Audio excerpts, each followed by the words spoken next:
Crash test हुआ था जिसमें 3 स्टार रेटिंग लेके आई थी न्यू वाली क्रेटा। उसी के प्लेटफॉर्म पे, सेम प्लेटफॉर्म पे डिज़ाइन है, बिल्ड क्वालिटी भी सेम ही है। तो उसके बारे में आप क्या कहना चाहेंगे कि बिल्ड क्वालिटी में Hyundai थोड़ा कॉम्प्रोमाइज़ कर जाता है? यही एक रीज़न भी था टाटा के ऊपर Hyundai को प्रेफर करने का। आप जानते हैं टाटा के कितनी नेगेटिव इश्यूज हैं सर्विस को लेकर, जनरली की सर्विस फ्रॉड कर लेते हैं। तो हेलो दोस्तों, स्वागत है आपका ऑनेस्ट यूज़र रिव्यूज़ की नई वीडियो में। तो आज हम लेके आए हैं आपके लिए अल्काज़ार का ऑनेस्ट यूज़र रिव्यू। तो दोस्तों, अगर मैं बात करूं 7 सीटर सेगमेंट्स की, तो इस टाइम पे आपके पास मार्केट में बहुत सारे ऑप्शंस अवेलेबल हैं। आपके पास टाटा सफारी है, XUV 700 भी इस प्राइस रेंज में आ जाती है, अल्काज़ार है और MG हेक्टर भी है। तो दोस्तों, ये गाड़ी परचेज करी है मिस्टर ऋषित जी ने। तो ऋषित जी से जानेंगे इस गाड़ी से जुड़े उनके पॉजिटिव और निगेटिव एक्सपीरियंस। और कोई बंदा अगर 2022 में 20-22 लाख रुपए का जिसका बजट है और वो कोई गाड़ी परचेज़ करना चाहता है, तो ये वीडियो उसके लिए काफ़ी यूज़फुल होने वाला है।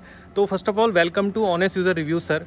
तो सर बताइए कि कितने की ली थी आपने ये गाड़ी और कब परचेज़ करी थी? पड़ी थी 23.5 से 24 के बीच में अराउंड। अच्छा, और परचेस अगस्त की परचेस है, मतलब बुक जून में करवा दी थी, डिलीवरी अगस्त को हो गई थी। अच्छा। तो आपने 23.5-24 लाख रुपए इसमें हाँ। खर्च किए हैं। तो जब 23.5-24 लाख रुपए आपने खर्च किए थे, तो उस टाइम पे और किन किन गाड़ियों की आप टेस्ट ड्राइव देख रहे थे और आप Hyundai अल्काज़ार पे कैसे शिफ्ट हुए? हमारी पहले तो 5 सीटर की थी कि 5 सीटर लें, लेकिन फिर सोचा कि 5 सीटर भी 17-18 लाख तक जा ही रही है, क्रेटा सेल्टोस का टॉप वेरिएंट, तो फिर 7 सीटर ही लें। तो 7 सीटर में सफारी फर्स्ट प्रेफरेंस था। XUV लॉन्च हुई नहीं थी, लेकिन उसका वेट करना का भी कोई सेंस नहीं था। और हैरियर पे एक था कि सफारी से ज़्यादा हैरियर का था, लेकिन फीचर्स और बाकी चीज़ें देखें तो अल्काज़ार में मतलब सफारी के ऊपर बहुत हाई है फीचर्स में। तो आपकी रिक्वायरमेंट थी 7 सीटर या फिर जो 5 सीटर था उनका प्राइस इतना ज़्यादा हो जा रहा था कि आपने सोचा? रिक्वायरमेंट वैसे थी 7 सीटर, जॉइंट फैमिली है तो, लेकिन 5 सीटर भी ठीक थी, ऐसा नहीं था कि ज़रूरत ही था। और इस सेगमेंट में कंपटीशन ज़्यादा नहीं, XUV 700 और सफारी ही है कंपटीशन में। तो और फीचर वाइज देखा जाए तो ये बहुत अच्छी है। अभी लॉन्च हुई है XUV 700, सफारी में उतने फीचर्स थे नहीं उस समय, तो इसलिए ये प्रेफर करा। तो जैसे 23.5-24 लाख रुपए खर्च किए, तो आप MG हेक्टर पे भी जा सकते थे, तो आप MG हेक्टर पे क्यों नहीं गए? हेक्टर पे इसलिए नहीं गए क्योंकि पहली बात तो मेंटेलिटी का फ़र्क आ जाता है, चाइनीज़ ब्रांड है। दूसरी बात ये कि उसकी थोड़ा मतलब सर्विसिंग की श्योरिटी नहीं थी, नई एस्टैब्लिश कंपनी थी, और Hyundai काफ़ी समय से एस्टैब्लिश्ड कंपनी है, तो भरोसा है, Hyundai का ट्रस्ट है कि Hyundai है ऐसी गाड़ी की आराम से बिल्कुल 5-10 साल आराम से चल जाएगी। अच्छा, तो सर इससे पहले कौन सी गाड़ी आप ओन करते थे? इसके पहले अमेज तो है ही, इनोवा भी ओन करते थे हम। अच्छा। और फैमिली के पास XUV 500 भी है। अच्छा, तो XUV 500 भी आप चला चुके हैं और इनोवा भी आपके पास है। तो इनोवा का कौन सा मॉडल है जो इनोवा आपके का पास? फर्स्ट टाइप था। अच्छा, तो वो आपने सेल कर दी है? हाँ, सेल उसके कर बाद ये 7 सीटर परचेज़ की? नहीं, इसके परचेस के बाद सेल हुई है वो। अच्छा अच्छा। तो सर ये बताइए, उस टाइम पे आपको Hyundai में कितना इसका वेटिंग पीरियड चल रहा था और इसका डिलीवरी एक्सपीरियंस कैसा था आपका Hyundai के साथ? वेटिंग पीरियड तो हमको इतना वेट करने का नहीं रहा, 1.5 से 2 महीना लगा, वो तो नॉर्मल कोई भी गाड़ी में आजकल लग ही रहा है, कोई भी आप ले लें। हमने एडवांस बुकिंग करा रखी थी, प्री बुक करा रखी थी मतलब कार को, तो हमको इतना वेट नहीं करना पड़ा। हाँ, शायद अगर हम 2-3 महीने बाद बुक करते लॉन्च के तो फिर 6 महीने का वेटिंग हो सकता था, क्योंकि चिप शॉर्टेज चल रही थी, कोरोना रीज़न था, तो इतना वेट नहीं करना पड़ा था कार के लिए। अच्छा, तो ये बताइए कि जैसे 23.5-24 लाख रुपए आपने इस कार पे खर्च किए, तो उसके बाद जो आपको प्रोडक्ट मिला अल्काज़ार, तो वो उससे क्या आप सेटिस्फाइड हैं? सेटिस्फाइड है, अच्छा। प्रॉपर सेटिस्फाइड है। अच्छा, तो सर ये बताइए कौन सा मॉडल परचेज़ किया हुआ है आपने? ये प्लेटिनम? ये प्लैटिनम मॉडल है। हाँ, पेट्रोल में डीजल में? ये डीजल है। डीजल। तो दोस्तों, अगर मैं बात करूं इसके इंजन की, तो ये आपको 2 लीटर पेट्रोल इंजन में और 1.5 लीटर डीजल इंजन में अवेलेबल है। और डीजल इंजन में ये 113 bhp की पावर और लगभग 250 Nm के आसपास टॉर्क जनरेट करती है।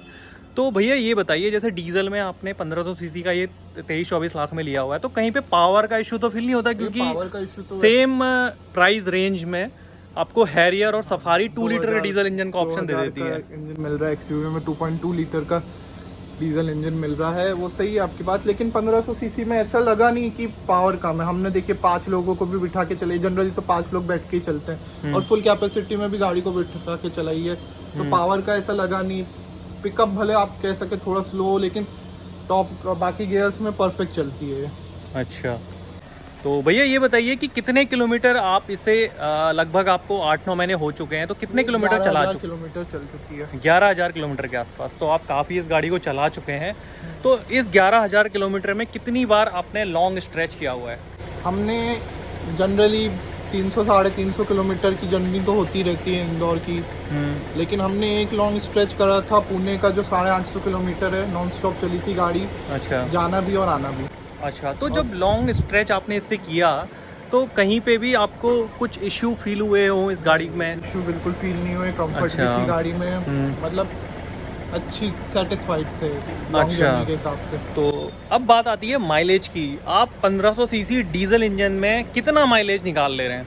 एक 19 से 20 का एवरेज आ जा रहा है इसका अभी। अच्छा, 10,000 जितने भी किलोमीटर चली उसमें 19 से 20 का एवरेज आ चुका है। अच्छा, कंपनी भी इतने का ही क्लेम करती है, लेकिन कभी भी 17 के नीचे आज तक माइलेज नहीं गया। अच्छा, तो काफ़ी अच्छा आपको माइलेज मिल जा रहा है एक 7 सीटर कार से। वजह थी इसको लेने की। अच्छा, अच्छा, तो अब जैसे अभी आपके पास उस टाइम पे XUV 700 भी आप बोल रहे थे कि उस टाइम पे लॉन्च होने वाली थी, लेकिन वेटिंग पीरियड का उस टाइम पे इशू चल रहा था।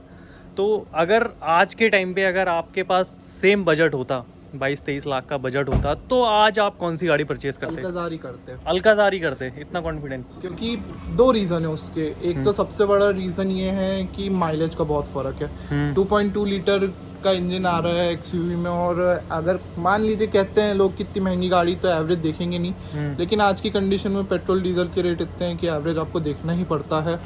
तो उसमें 13-14 का तो क्लेम कर रही है कंपनी, तो कितना आता होगा ऑन फील्ड में वो क्या पता किसी को।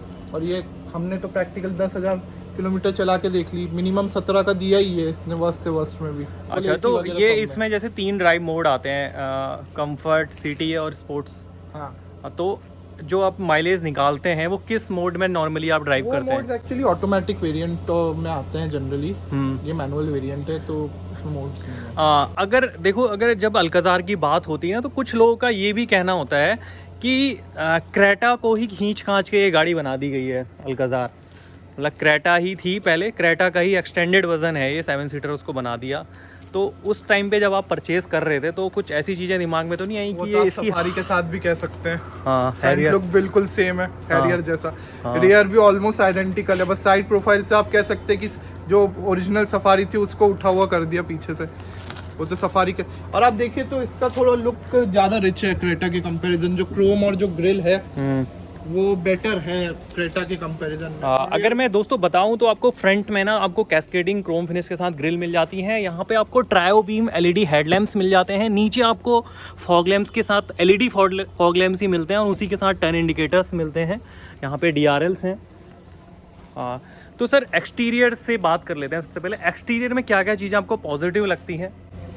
पॉजिटिव तो देखिए काफ़ी चीज़ें हैं। इलेक्ट्रॉनिक पार्किंग ब्रेक है, ऑटो होल्ड फंक्शन है, टच स्क्रीन। सबसे बड़ी बात हैरियर सफारी ना ले लें कि वो भी थी कि 7 इंच का टच स्क्रीन दे रहे थे वो। इसमें 10.2 इंच का टच स्क्रीन है, जो कि आजकल सब कार में इतना होना ही चाहिए। और ऑटोमेटिक डिजिटल इंस्ट्रूमेंट क्लस्टर है, आप देख सकते हैं जैसे, और लेदरेट फिनिश है पूरी गाड़ी में।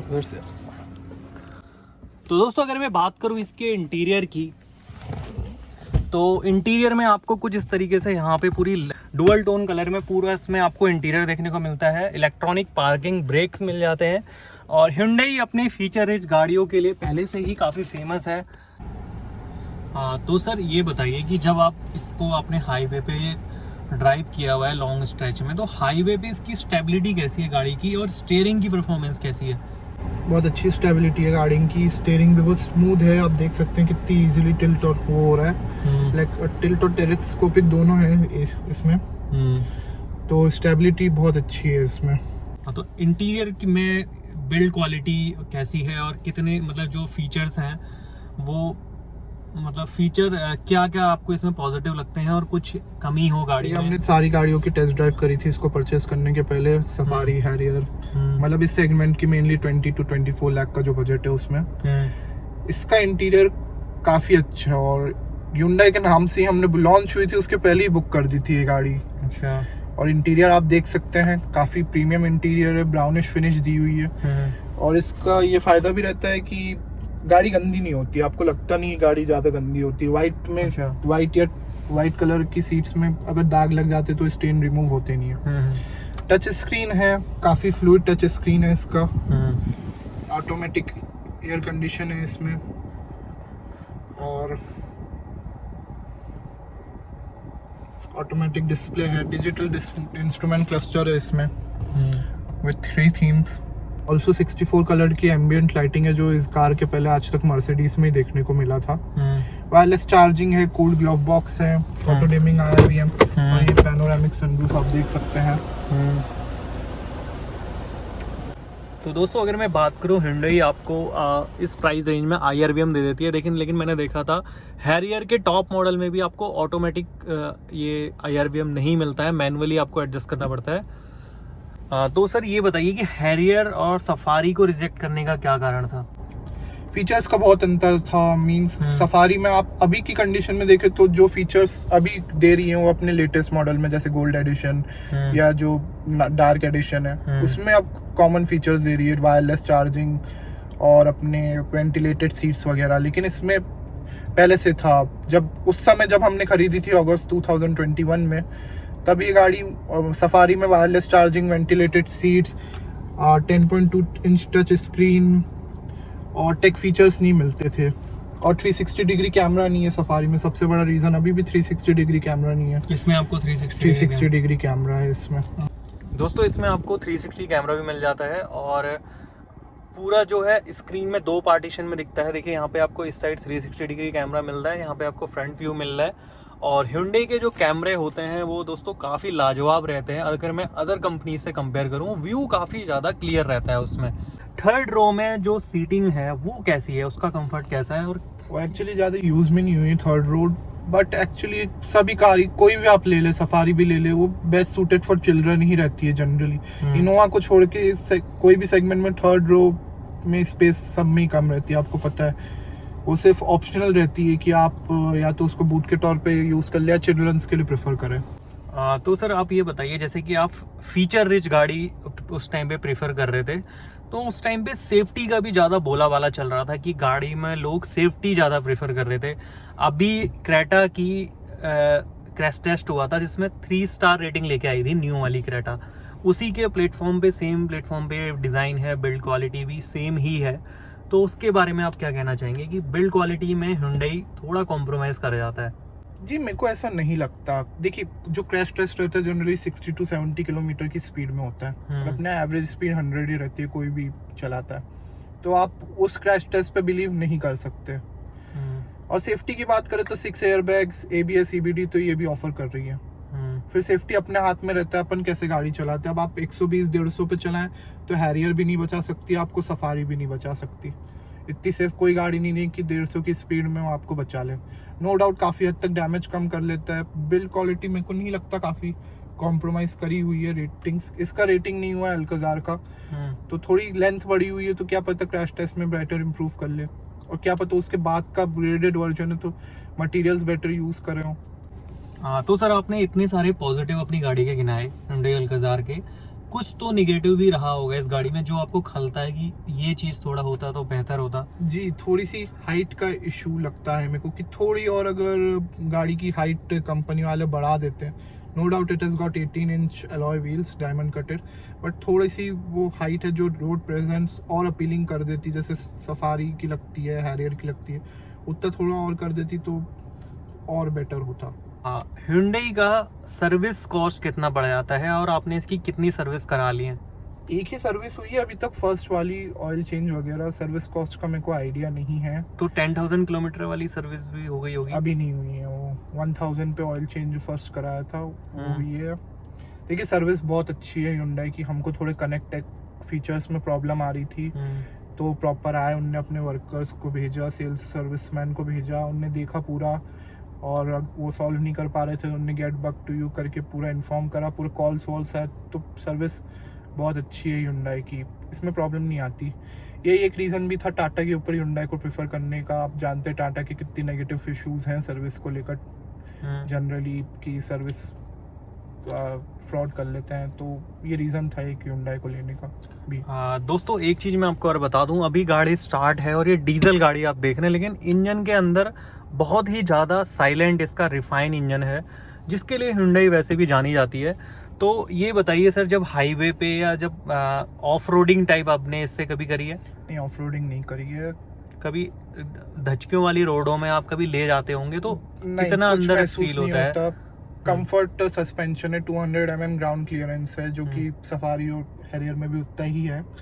तो आई डोंट थिंक, और एसयूवी सेगमेंट में उतने ग्राउंड क्लियरेंस में मेरे को नहीं लगता कि बम्प्स और इजीली टेक ओवर कर सकती है बम्प्स और ये चीज़ें। तो एसयूवी इसलिए डिज़ाइन होती हैं, तो कंफर्टेबल लगी। सस्पेंशन भी काफ़ी स्टिफ हैं, काफ़ी अच्छे हैं, तो ओवरऑल राइड क्वालिटी काफ़ी अच्छी है।